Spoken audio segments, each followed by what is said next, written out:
నమస్తే welcome to mega 9 TV పక్కా local Telangana updates చూద్దాం. మహబూబాబాద్ జిల్లాలో దారుణం చోటు చేసుకుంది. మద్యం మత్తులో ఉన్న కొడుకు తన కన్న తల్లిపై గొడ్డలతో దాడి చేయడం కలకలం రేగింది.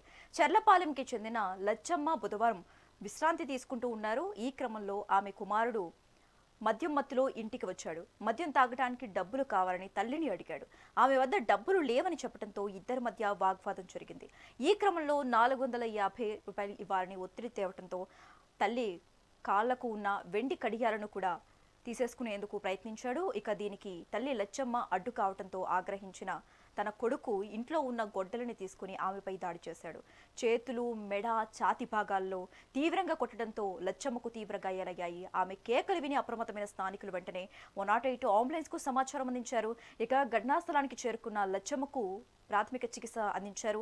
వెంటనే వరంగల్ MGM హాస్పిటల్కి తరలించారు. ప్రస్తుతం ఆమె పరిస్థితి విషమంగా ఉన్నట్లుగా తెలుస్తోంది. నిందితుడు తన కొడుకును పోలీసులు అదుపులోనికి తీసుకున్నట్లుగా సమాచారం. అయితే పోలీసులు దీనిపై కేసు నమోదు చేసి ప్రజెంట్ దర్యాప్తు చేస్తున్నారు.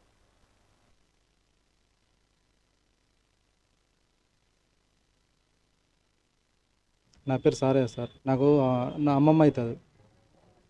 వాళ్ళ కొడుకు తాగుడు కోసం తాగుడుకు బానిస అయ్యి పైసలు ఇవ్వలేదని గొడ్డలతో నరికింది సార్.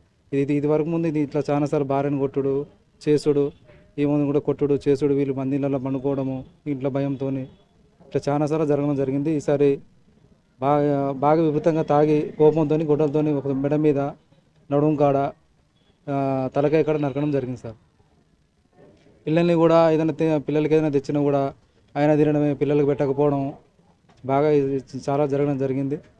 ఇదివరకు చాలా మొదటి నుంచి నా పెళ్ళి ఇప్పటికి 10 సంవత్సరాల కంటే కూడా ఇదే చూస్తున్నాను సార్.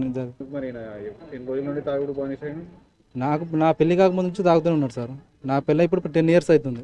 ఎప్పటి చూడు గొడవలే, భార్యను కొట్టుడు. ఇప్పుడు వాళ్ళ భార్య ఇప్పుడు హైదరాబాద్లో వాళ్ళ భర్తను వాళ్ళ అత్తను వదిలిపెట్టి హైదరాబాద్ పనిచేస్తాను సార్. ఇప్పుడు ఆమెకు తెలియదు. నిన్న నైట్ ఫోన్ చేసి చెప్పాను, ఇంకా రావలేదు ఆమె, అందుకోలేదు వీడికి. ఇప్పుడు ఒకవేళ ఈమె కనుక లేకుండా ఆమె ప్లేస్లో ఏమి ఉండేది కావచ్చు. ఆమెను కొట్టడం వల్ల మందిళ్ళలో పండుకోవడం వల్ల ఆమె వాళ్ళ తాతోళ్ళ ఇంట్లో, వాళ్ళ బావల ఇంట్లో పండుకొని ఇట్లా ఇబ్బంది అవుతుందని హైదరాబాద్ పని చూసుకొని హైదరాబాద్ ఉంటుంది. ఒక ఎడ్డి పాప ఉన్నది, ఒక బాబా హాస్టల్ ఉంటాడు. ఆ పరిస్థితి ప్రజెంట్ సీరియస్గా ఉంది సార్. సార్లు ఆపరేషన్ చేసేదాకా ఏం చెప్పలేనని చెప్పారు. బ్లీడింగ్ అయితే చాలా